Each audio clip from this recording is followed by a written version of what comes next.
this shit slide and get your lick back. And get your lick back. Get your lick back. If a nigga owe you something, ain't no chit chat. Better stay up out the way, don't get your shit splat. Stop letting this shit slide and get your lick back. And get your lick back. I feel like I'm JX. J-Way. I'm a perfectionist. Adderall got me restless. I'm gone.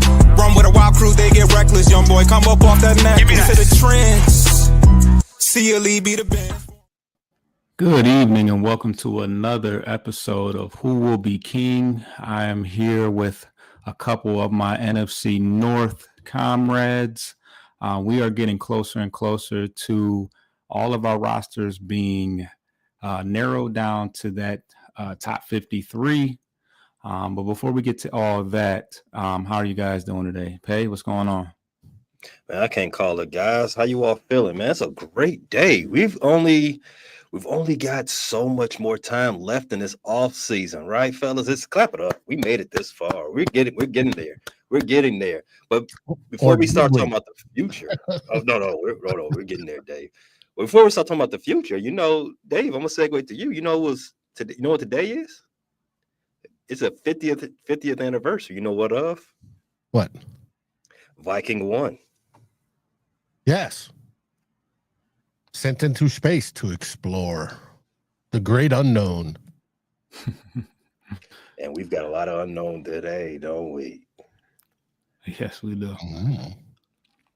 And let's get right into the recaps of our preseason games, and I want to start with the team that is number one in our division currently.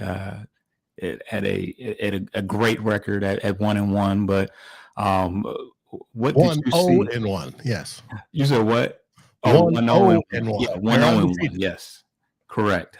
But yeah, Bills and Bears. Pay, take it away. We haven't lost the game. That's right.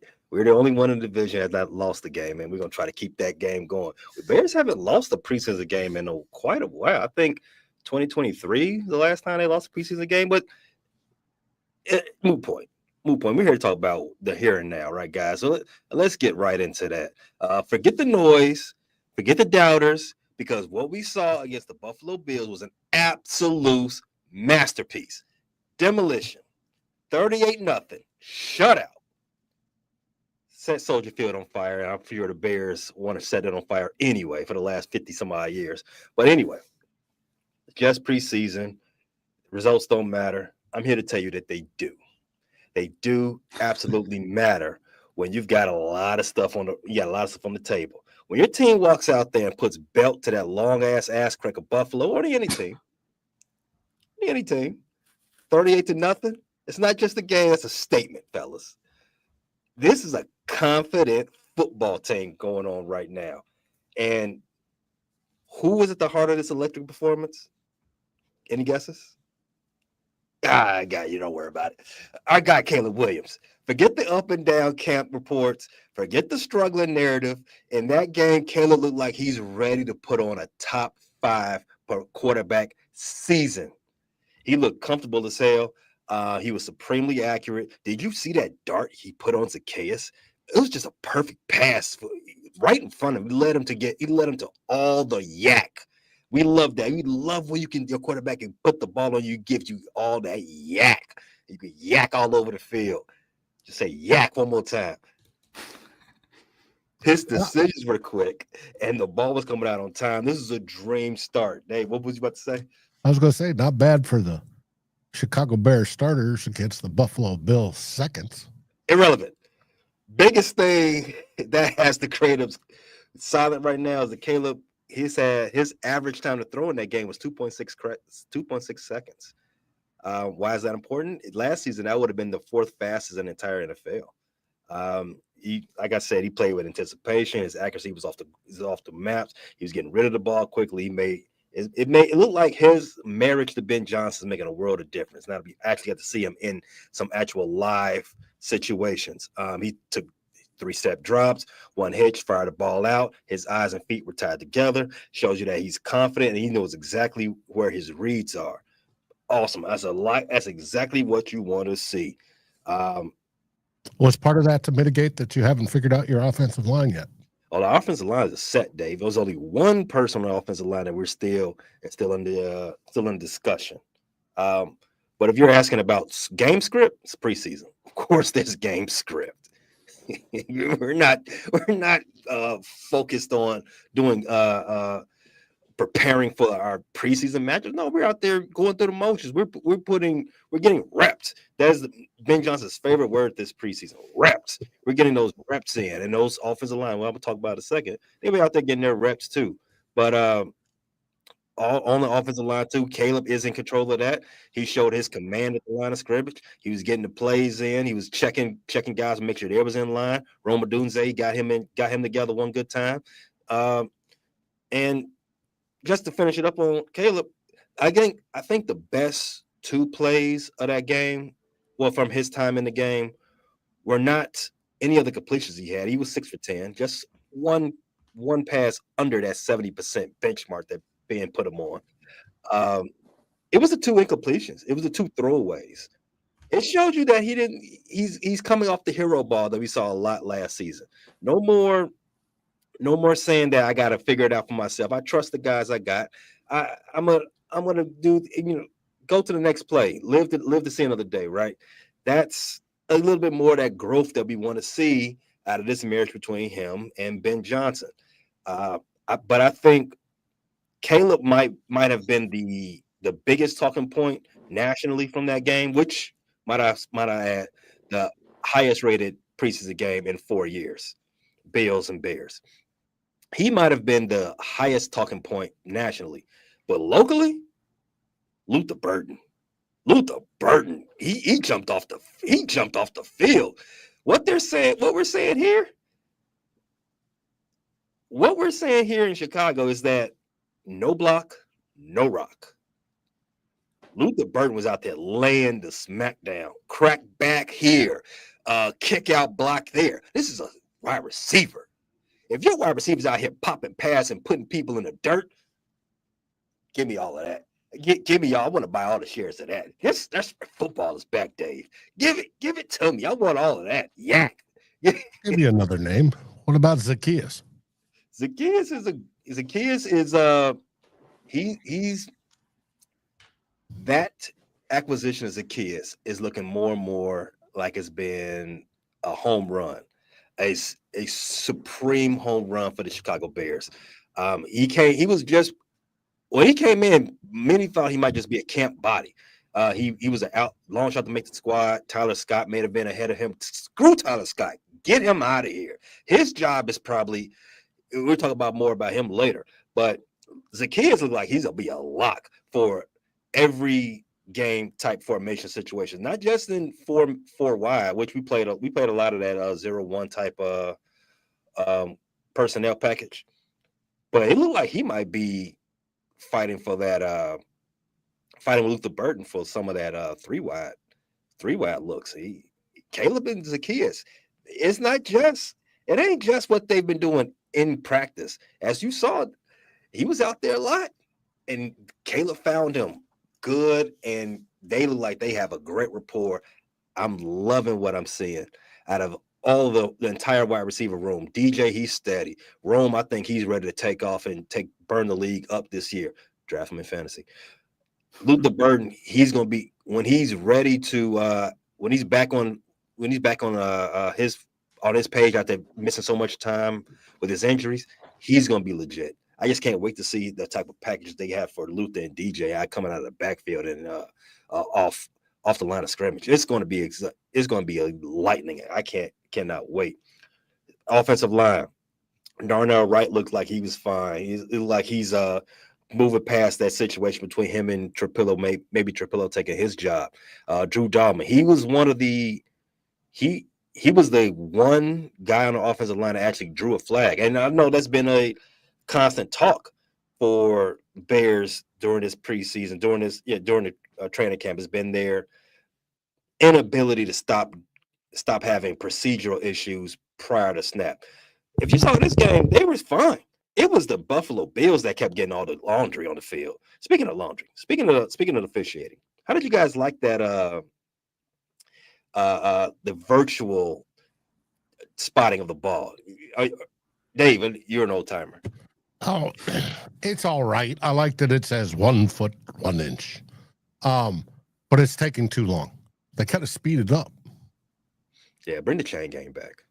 Oh, chain gang's still out there. They're just, standing on the sidelines waiting to, it's probably some 60-year-old guy like me standing there going, all right, I'll run out if you call me. Oh, no, they're doing a virtual. All right, I'll stand right here.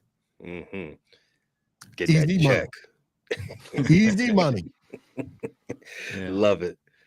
Drew Dahlman was the only one, like I said, he was the only one that drew a flag for the Bears. Jonah Jackson looked good. Joe Tooney, best offensive lineman with the Bears have. He didn't play. He got a little vet day, as you said, Dave, just getting that check. Braxton Jones, he didn't look bad. I think what's probably going to happen with this left tackle thing is he's going to eventually win the job. And I have my concerns about that. But I'll let that permeate as they do. But all in all, the Bears look great. Cole Kmet, Colston Loveland, beast. I was about to say, your 2 tight ends did. I noticed them, and I shouldn't be noticing any Bears. They jump off the field. Dave, bear down, Dave. I wish June was here. Colston Loveland. Hey, thanks a lot, University of Michigan. We'll take one of these nerd football players. Let's go. Bear down. All right, Dave, you got to follow that. How are you feeling after playing host to the Pats? To the Patsies. Well, in our game, it was the 1 against the 2s. Only we were the 2s, and actually, it was like the 3.5s because Kevin O'Connell rested all the first team and half the second team. And we went against Drake May and all the starters because we had embarrassed them in joint practices. So they were going to, their head coach, Mr. Vrabel, said, no, you guys are going to play. You don't get the time off, and you're going to play us. We held it close. It was close. We had our second string and third string defensive interior pushing back on our former center. And it was a decent game. It was marked by a few things. There was one that our backup quarterback is horrible. Absolutely pathetic. Sam Howell, as our primary backup, went 1 for 5 with one of the most horrendous interceptions you'd ever seen. It was bad. Sam Howell from North Carolina, right? It was. I was hoping it was a different Sam Howell. Yeah. Gotta be another one, right? Now, and then Brett Rippon, son of Mark Rippon, came in and he did his normal stuff. He's just a guy who can qualify as a backup quarterback in this league. But then, Max Brosmer. It's not Brosmer, it's Brosmer. The easiest way to remember it is bros before hoes. That's right. And that young kid, rookie, undrafted free agent, fresh out of the University of Minnesota, tore it up. Now, he did have one interception there at the end, but he drove and got inside the 6-yard line. Could tie it up.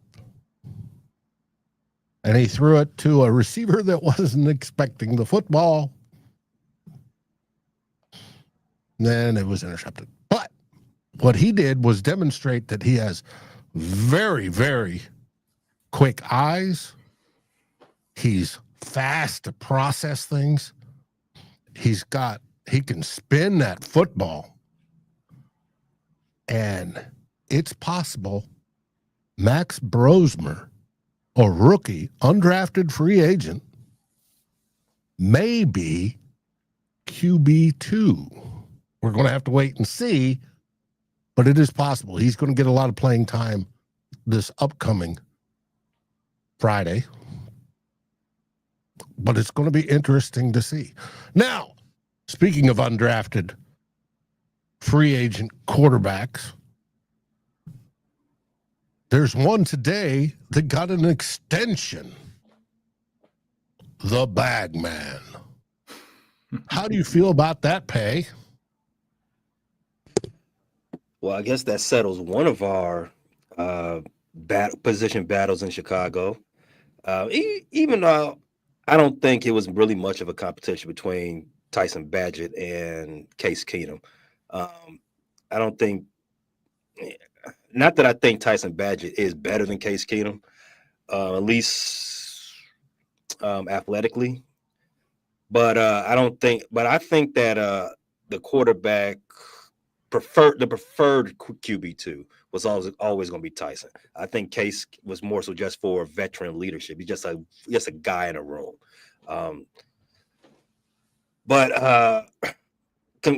First and foremost, congrats to him being an undrafted free agent and getting $10 million. Big shout out to him. And it was up to, I think it was 16. Yeah, he's not going to get those. Yeah, all contracts have those what they call in the NBA not likely to happen. To be earned. Well, I'm sure part of it is your primary quarterback would have to break a nail or something. Yeah, it's not going to happen. Caleb's nails are like steel, especially when you all the acrylic. They make them hard. So, shout out to Tyson for his new bag, checking a new bag. Shout out to that man for that. It's a cure for 3 years where having Keenum's not going to last that long. Well, I mean, holding the clipboard, you'd be surprised, Dave. You'd be surprised. Holding the clipboard, there's a lot of longevity in just standing there. You just got to show up to practice. You ain't got to get hit or nothing. There's a lot of longevity in that job. It's good work if you can get it. Yes. But Tyson, a lot of people, and I don't want to go too deep into this. A lot of people say I saw the Adam Schefter tweet, one of the best backup quarterbacks in the league. Let's pump the brakes. Let's slow down on that right there. He's one of the most known backup quarterbacks in the league. One of the best. Extremely debatable. Extremely. I think the quarterback room in Cleveland has 4 better backups than Tyson Badgett.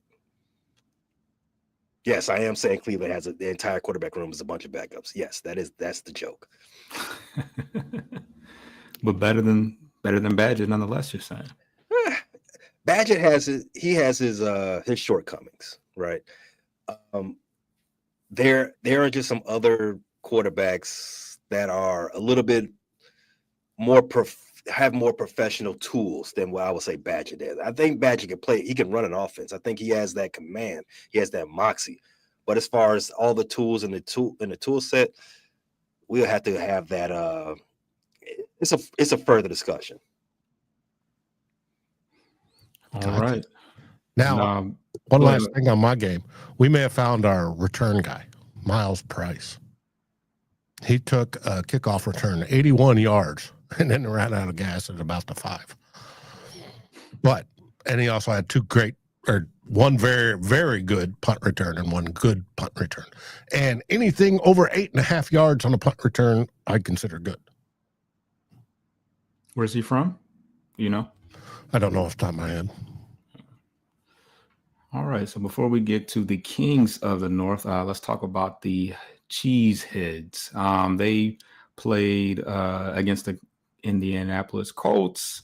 And that was the game that Anthony Richardson was decided to be the backup. So that wasn't obviously a good showing for him. But Mr. Daniel Jones will be, I guess, taking that QB1 into the regular season. It was also the game that Indianapolis Colts decided they're in the Arch Manning sweepstakes. That's what that decided.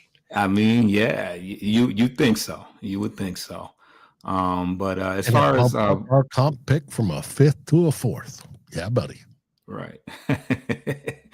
But just as far as the takeaways from the Green Bay Packers so far at camp, Mr. Matthew Golden, their first round draft pick out of Texas, has definitely stepped up and is being crowned as the wide receiver one. He's taking advantage of a lot of injuries at the wide receiver position. He's actually the first wide receiver drafted in the first round by Green Bay since 2002. So he's got some very lofty expectations, but they are pretty confident that he's not just a one-trick pony, although he does have a 4.29 40.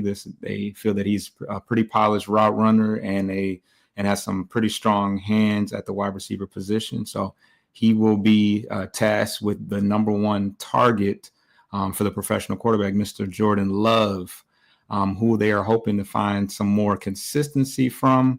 He was obviously hobbled all last year with knee injuries, and no sooner that he could get back in camp and start showing us some consistency, he had surgery on his thumb. So it appears that he is going to be ready for week one, but this is kind of a put up or shut up year for a lot of different people, including Lucas Van Ness. The Packers are not one to spend a lot of money in free agency, and I think pass rush was one of their high priorities, and they're pretty much putting that expectation on Mr. Van Ness to make a big step. He didn't make that big leap in the second year. So now in his third year, the task once again is to just prove that he can be a Pro Bowl caliber, or certainly up to the caliber of a first round draft pick. And it's the last thing to talk about as far as the Packers. Last year in the first round, they selected Jordan Morgan, who spent most of the year on the injured list. And he is going to be competing for that left tackle role, protecting the blind spot of Jordan Love. Although I think it was the family night game in practice, I think he was having some trouble with Mr. Van Ness, but he's been rock solid, they say, in the first two preseason games. So they are confident that he's going to put up a good fight in at that number one position at left tackle. You guys have any other news or anything going on in Green Bay Packerland besides that? They suck. Amen. Amen. All right. So let's get to the Detroit Lions. We hosted the Miami Dolphins, and after beating them to submission in the inter squad joint practice, they got a little bit of get back. We fell 24-17. We lost by a touchdown in the preseason game on Saturday. We were driving in. We had the 2-minute drill, and we were driving at the very end of the game, and it ended things have gone about as bad as they could possibly go for Hendon Hooker. He closed out the game with an interception. The edge rusher came off the edge free, and he threw it right into his hands. He had jump up and he made an interception, and that was the end of the game. The biggest takeaway from the game was the penalties. I think we had 13 penalties in a number of different ways, but ultimately it negated a lot of opportunities for us, a lot of big runs. Actually, Hendon Hooker had a scrambled and had a touchdown that was called back by holding, but penalties are definitely something that the Lions need to clean up as we head into the regular season. Kyle Allen had another great game. He went 14 for 17 for 124 yards. He had 2 receiving touchdowns to Jackson Meeks and Isaac Tesla. Tesla continues to impress. Obviously, Amon-Ra St. Brown and Jamison Williams have not played. And Jackson Meeks, I think, has more receiving yards. But I think it's just as far as showing the full package of just awareness, finishing plays, making jump balls, and catching the ball with his hands. I think Isaac Tesla has by far been the most impressive receiver.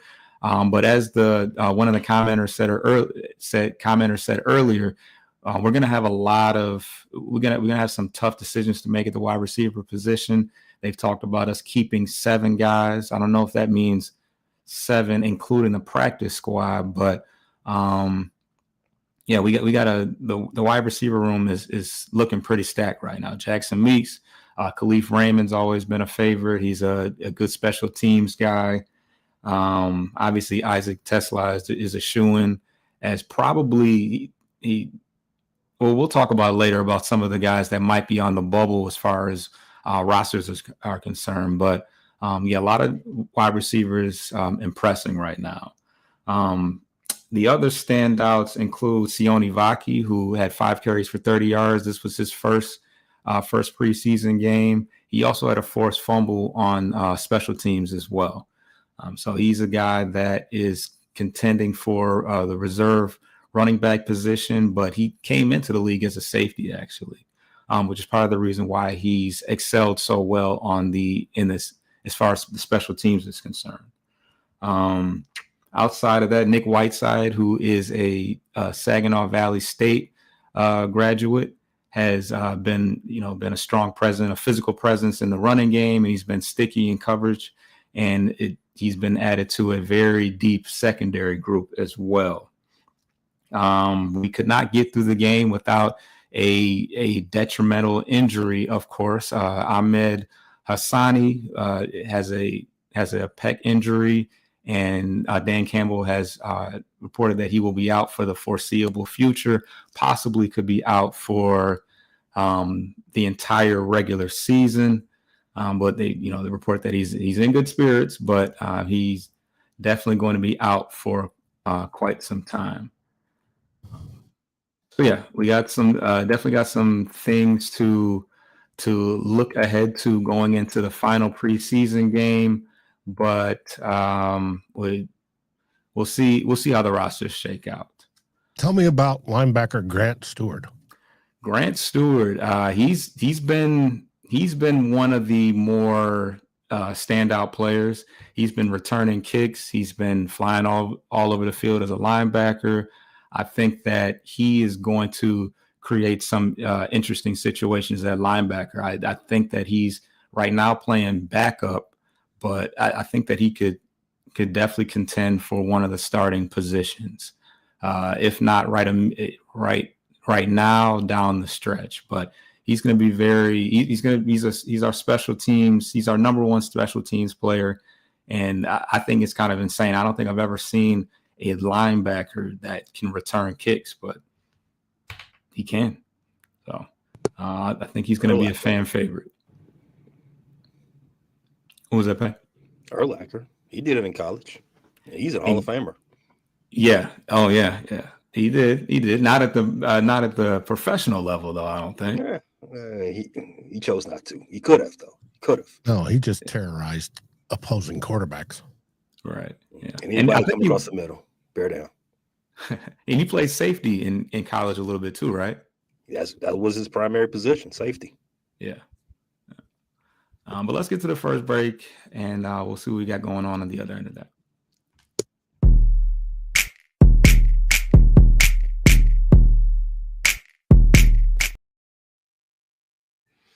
All right. So I kind of talked about it a little bit before the break, but obviously with us getting down to the 53, we got some guys that might be on the bubble, some guys that might be a surprise cut. Do you guys have anybody that you guys can think of that would fall into that category on your side? I'll let you go first, Dave. Okay, as in surprise, it may be Mekhi Blackman. He's one of the remaining draftees from our 2022 draft class. He is a corner. He spent all last year out because he, at the beginning of last year's training camp, blew his ACL. He's been running a CB4, and he hasn't. It's almost like he's lost his mojo.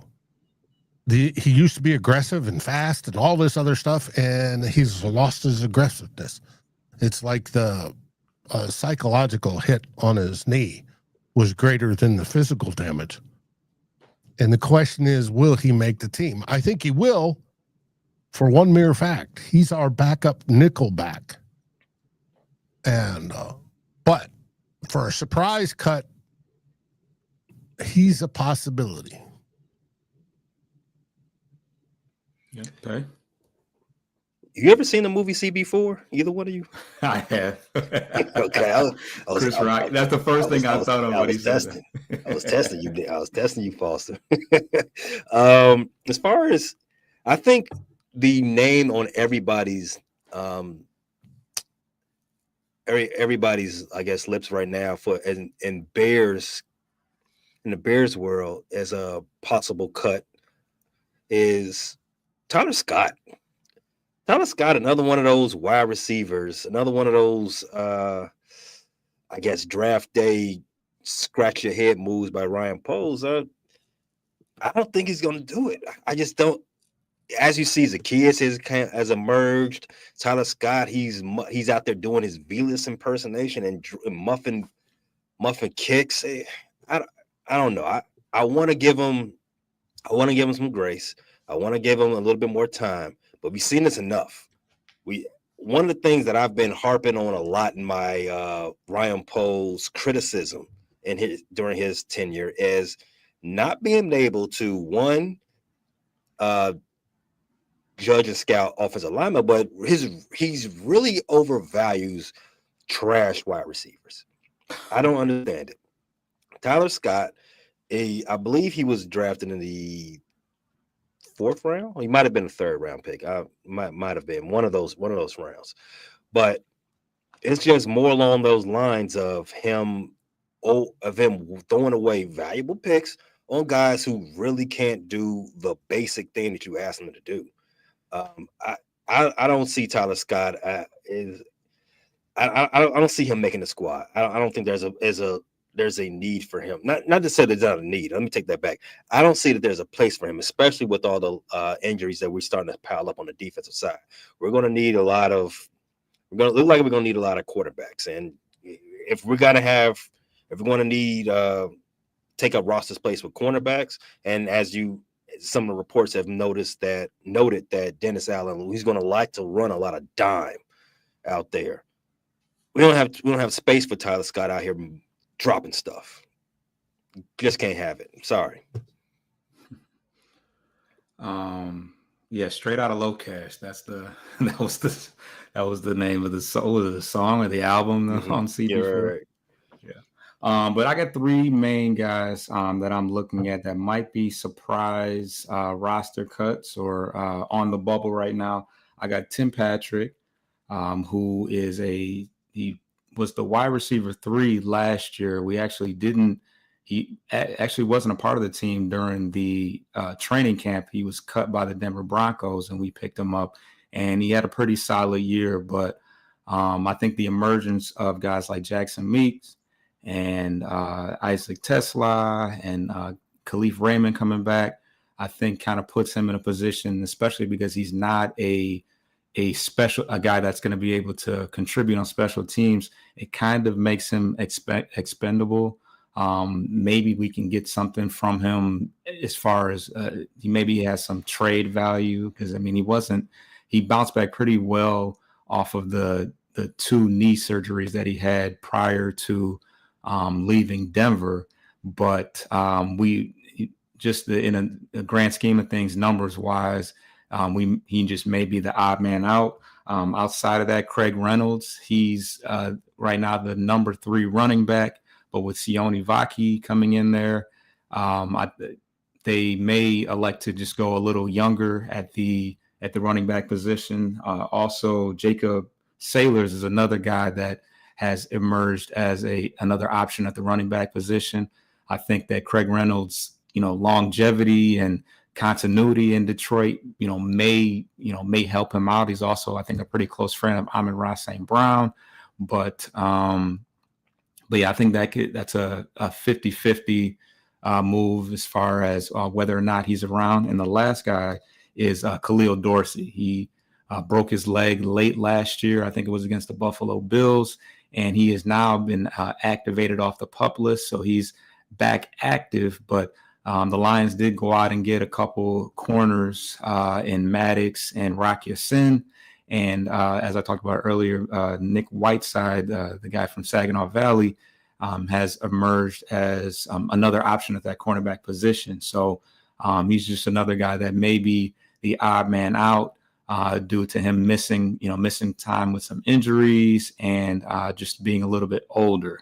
One person that I think has saved his job is Broderick Martin, who was a pretty controversial defensive lineman selection. I think he went in the 3rd round, and Brad Holmes elected to trade up for him. He's been in the tops of the league as far as pass rushing PFF in the preseason, for what it's worth. But he may finally be rounding into what we would have hoped at the defensive line position. Obviously, defensive line is one of our more banged up positions, cornerback and secondary being our most healthy one. So he may be the benefit of just the, injuries, just the benefit of us having so many injuries on the defensive front. And while we're talking about it, Mekhi Wingo has also been activated off the PUP list and should be ready for week 1. He's already back practicing. So, but as we head into the final preseason game, Dave, what are you guys looking forward to this week as far as training camp and the final preseason game? Today was our final day of camp. It was camp officially ended this afternoon. We have tomorrow off and we play Friday. I'm looking forward to it being over for the mere fact that today we lost Ty Felton, our wide receiver 4, our draft pick from Maryland, wide receiver. He dinged up his arm. We lost Jordan Addison, who jammed something. And Jeff Okuda, who banged up his right foot. All in one day. Our injuries are piling up. Those are big names. To the wide receiver room, the only good news is Justin Jefferson's back. He's been limited. They're going to slow roll it, and he'll be ready for week 1. Jordan Addison. Don't push it. Don't push it. They can take another day off. Under suspension weeks 1 through 3, so he's got time to heal up from whatever he's got, and he wasn't going to play Friday anyways. And then we have, as a wide receiver 3, Jalen Naylor, who jammed his hand in practice. I think it was practice on Monday. And he went to seek second opinions, and he went from day to day to week, and now we don't know what's wrong with him. Or it was the end of last week, I think it was. But so we're down to wide receiver 4 and 5 competing to start. And also today they announced, we're looking to trade to get another wide receiver in there. Hmm. Who knows? Adam Thielen may return. Oh, Carolina don't want him no more? Well, Carolina's wide receiver room is pretty fat with a bunch of young wide receivers. And it depends on how nice the management is in Carolina. I want to say, Adam, you go get your chance to win a championship. Go ahead. Because you're not going to this year with Carolina. The Vikings faithful hasn't been trying to get Terry McLaurin. Isn't he on the trade? He's one of the ones on the list. There's a whole list of them. Yeah, he's asked for a trade. There's asking for a trade, and then there's demanding a trade. I don't think he's demanded one. He's asked for one. Please. And he's probably, I could see us going with the Miami receiver, Tyreek. Oh, Mr. Hill. As a possibility over McLaurin. If we're going to pay that much money. Go for the gusto. MC Gusto. But we'll find out what happens, if anything. It may or may not. Well, I like notifications from Gusto. Me too. Okay. So why? Pay, what you guys got going on this week? In completely unrelated news to all of those wide receiver issues that Dave had going on, Jalen Johnson, probably one of the best cornerbacks in the league, right? Perhaps the best athlete to wear number 1 in Chicago sports history. Debatable. Might want to think about that. He was seen performing pre-game workouts, running around looking pretty good, pretty spry out there, which encouraging sign. So is expected back week 1. Love that. Love that for the home team. There's a bunch of injury notes, but I don't think much of them are deserve too much air. Braxton Jones, he's still recovering from his off-season ankle injury, and I've already stated that I think he's going to eventually win the job, just because I don't think this Tyler Benedict thing is a real thing. And Kyra Amagaji, he was never really a thing to begin with. Trapillo, he might be just a year away, so we might be doing the old Braxton thing again. Dominique Robinson, he hurt himself in the game. I think he did. Austin Booker, he left the game early as well, but neither one are considered super serious. Terrell Smith, cornerback. Like I said, we need cornerbacks out here now because Jalen's hurt. Terrell Smith got hurt in the game. Kyler Gordon, he's hurt. No new news on that. Terrell Smith, he had to be carted off. So we are still in limbo about the situation, that type of situation. Shamar Turner, one of the second-round draft picks for the Bears, he hasn't played in the preseason yet, but he's on the way back. As far as the end of preseason for the Chicago Bears, starters are playing Friday. Starters will be playing against the Kansas City Chiefs to conclude preseason. We've been having some back and forth in our Frustrated Chicago Sports Fan group chat about this, and I'm going to zig from all of my co-hosts. All of them say it's stupid, it's dumb. You can only get hurt from this type of situation. What has Ben doing? I'm going to zig. This Friday would be August 22nd. That is a lot of days in between August 22nd and September 8th. You're gonna one of the phrases that pay this off season, other than reps, other than no block, no rock, is callousing the body. I don't think just having that few series of preseason is enough for the squad. I think everybody is going, just because of the way the schedule has rolled out, you're going to need to still get that lather. You're going to need to still build up that lather. Everybody put the pads on, go through the motions. Let's get some more reps out there. Let's do the thing. Let's act like we are ready to hit the ground running. Let's not let the ground hit us come Monday Night Football on the 8th. So I agree with Ben here. Now, the Bears did have a padded practice today on Wednesday. There was some thought that this was probably going to be another one of those Ben specials where it's going to be a physical practice. I will hope not.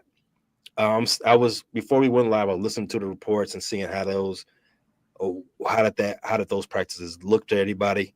I will hope they weren't super aggressive, because we can say that for the game. We can say it for the game. Yeah. Today, but that's because our starters aren't playing. Yeah. So, I mean, you can do it either way. You can have a super aggressive practice today and not play Friday. I would prefer the way Ben is doing it.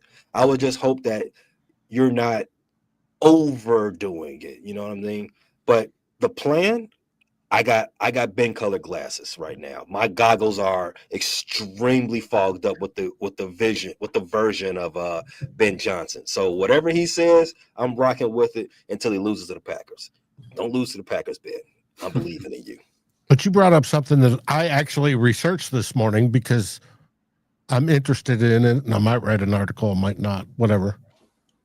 But the perception of how preseason play philosophies, how they've changed over the years, right? When we had just a regular 16-game season and 4 preseason games, the tradition was game 1, the starters got a series or 2.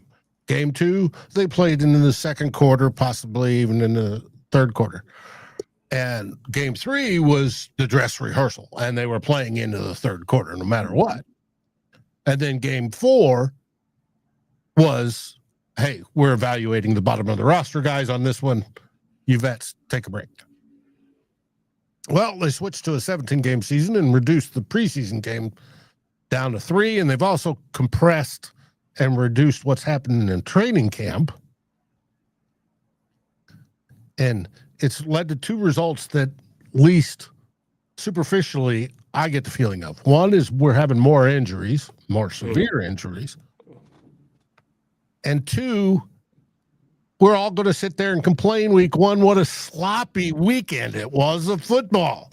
All of September, Dave. All of September is going to be crap. Look rusty, like they haven't played in forever.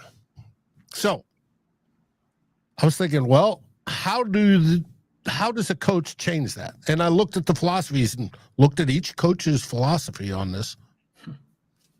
My coach falls under the McVay tree, which means he wants to rest every single starter he can. Protect them, wrap them in bubble wrap, and protect them throughout the preseason and not do squat. Okay. I would think that sort of leads to some sloppy play that first week, but we'll find out. But there is a movement to sort of switch and go back to more traditional, where like you and Ben Johnson, I don't remember if Caleb played the first game or they weren't, but he played the second game and he's going to play the third game. And it's, let's have our ones working up a lather and getting in rhythm. Everybody's got at least 11 days off. Pay, you and I have the longest time period off, but everybody's got at least 11 days off between preseason football and the start of the season. That's quite a break. Well, if you're sitting there and you're running your ones for the majority of that last game and they're running smoothly, then I would think you would have an advantage in week 1. And of course, Pay and the Bears need all the advantages they can get to beat the Vikings. But what the disadvantage of that is the ability to evaluate those bottom end roster guys. Because if you do it in week 1 of preseason, they're usually stinking and they're still playing catch up, on trying to digest the plays and all the things that go on. They usually improve over the whole time period. So it's a coin toss as of right now until we get more data. But I see it sort of shifting, and I think Ben Johnson isn't the only one that's starting to play more starters. Cincinnati. Hey, Tim. How often have they started, their ones? Every week so far. Does that mean they'll be good week 1? Offensively? Yeah, you betcha. Defensively? Not going to make a difference. Not going to make a difference. But offensively, yeah. Yeah. And here Tim comes. Zach comes from the McVay tree, tired of getting his back end kicked week 1 and 2 and a 1-11 record. So Joe and the number 1s are playing. I am so I'm so frustrated with that right there. It's sidebar. Sorry, fellas. But I was in a $10,000 pot survivor league last year, and I took the Bengals to beat, I forgot what trash team. I think they were playing the Patriots. Yeah, I took the Bengals week 1, and they got roadhouse off the field. I was so pissed. So pissed. And now he's like, you know what? That's the final straw. I'm gonna start getting my guys ramped up so they can play. Yeah, now. Thanks a lot now. Bozo. Mm-hmm. Yeah, I remember that. It took out like 97% of all of survivor leagues. Thanks, Tim. But it is, I can see it changing. Now, has it changed for the Vikings? Obviously not, but we'll see. Yeah. And I echo the sentiments about just wanting to get to the finish line and in one piece. It's actually interesting to see how much Ben Johnson is playing his starters now, because in Detroit, that's, as long as I can remember with Dan Campbell, I don't think I've ever seen Jared Goff take a preseason snap in the preseason. And we do see some of the rustiness in the first couple of games. I think we played the Rams and the Buccaneers early on last year. And I think that we did kind of fall victim, although we obviously, I don't know who we lost to. I think we lost to the Bucs. I think we started 1-1 before we went on our run. But yeah, we could definitely see the rustiness coming from the starters. But yeah, I think that Dan Campbell is more. He puts a lot more emphasis into the joint practices and gives that as an opportunity for his starters to get the work in that they need. And he's actually quite fired up. We got a joint practice tomorrow with the Houston Texans, and he had super high praises for D'Amico Ryans and the work that he's done and putting together the team that they have. We played them tough, had a tough game last year where we came back from a pretty sizable lead, and Jared Goff had a rough start to it. But yeah, the Texans have a lot of good players: Will Anderson, Derek Stringley, CJ Gardner-Johnson, a former Detroit Lion player as well. So yeah, I think that Dan Campbell likes to utilize those to get the work in they need, because you're not going to see them in the final preseason game. And when you talk about wrapping people up in bubble wrap, Marcus Davenport has been very quiet. I have not heard his name, but as far as I know, he is healthy and will be ready week 1. We'll see every time you play. Yeah. So wait till the first series on week 1. Right. So, so yeah, we will see how. And that's the other counter argument to the whole ramping up. Yeah.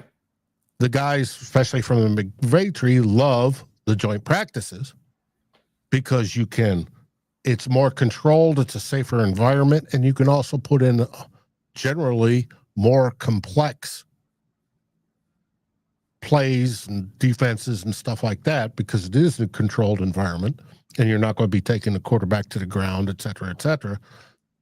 And it's safer that way, but they run it at full speed in the meantime, so they can hopefully build up the calluses. But it does not have the crowd noise of a real game to mess with a quarterback's head, etc. There's pluses and minuses with both directions, but it's going to be interesting how it works out. Will the Bears benefit from playing Caleb Evans this weekend? All right, Dave. So what do you have going on Vikings First and Skol this week? Well, we're getting ready for our game on Friday night. We play the Tennessee Titans, 7 p.m. Central, 8 p.m. Eastern. Live streaming on CBS. Yeah, buddy. And we're going to see, it's going to be our backups. Time to shine. Who makes the team? Who doesn't? We've got, over on Vikings First and Skol, we got the Real Forno show tomorrow night. It will be a pre-recorded show because Tyler is going to the State Fair tomorrow. So we're going to record it a little bit early. Minnesota's got one of the best state fairs in the country. So it's always fun. Fried this, fried that, everything. Fried. And Did JJ make the team, Dave? JJ McCarthy, our beautiful number one starter. Oh, no, he's going to be great, Tim. He's going to blow everybody's mind. He blew Rossini's, and Rossini was out at camp. Diana Rossini, and she did an interview with Kevin O'Connell, and Kevin O'Connell's got a petty side, and I thought it was great. But no, it's going to be all right. And Pay, what's going on over at the Frustrated Chicago Sports Fans? Hopefully, we'll be having a recap of where we talk about the Chicago Cubs putting boots to that baseball team of Wisconsin. But, that'll be later. The recap of that series will be the football team should play at least half their games. I really feel. No, you said the baseball team of Wisconsin. That's Milwaukee. Oh, yeah, them. Well, the football team, just get rid of them both. Send them both to Canada. We opened the show talking about Viking 1. Can we stick both of those? Can we stick the entire state of Wisconsin on the next one out? Elon, whenever the next one you're sending out there, we got a state for you. Take them. Send them up there to the cosmos. They don't need to be there. But in any case, on the Frustrated Chicago Sports Fan channel coming up this week, we have a recap of the Brewers Cubs humongous series that will decide the season series for those two teams, and possibly a precursor to who wins this division as the Major League Baseball season enters its final month. As for the Bears, we will be previewing the final preseason of the game. Look for that episode on Friday, prior to kickoff. We'll be previewing Bears Chiefs, talking about why starters shouldn't be playing or why they should. I've already discussed why I don't have an issue with it, but we will go more in depth on that. Bulls, they're in hibernation. The White Sox, they're in perpetual hibernation. And the Sky, you can probably pack them up as well. So be on the lookout for those two great episodes. Frustrated Chicago Sports Fan channel, everywhere you get your podcasts, Apple Podcasts, Spotify, iHeartRadio, and all the such. And also everything available on YouTube. You can also find us on TikTok. Come check us out. Engage with us. We love it. And of course, you know where to find the Detroit Lions coverage in any Detroit sports, because you're here right now. If you're watching on YouTube, as far as what we have coming up, we will likely have a post-game report for the game coming up against the Houston Texans that we play at 1:00 on Saturday. As far as the Tigers are concerned, we have a stronghold on the AL Central right now. We are 9.5 games up on the Cleveland Guardians. We swept the Houston Astros today, and we'll be back on Sunday with a week in Tigers baseball on Sunday, me and Coach. And as we close out, what do we say in Chicago, Pay?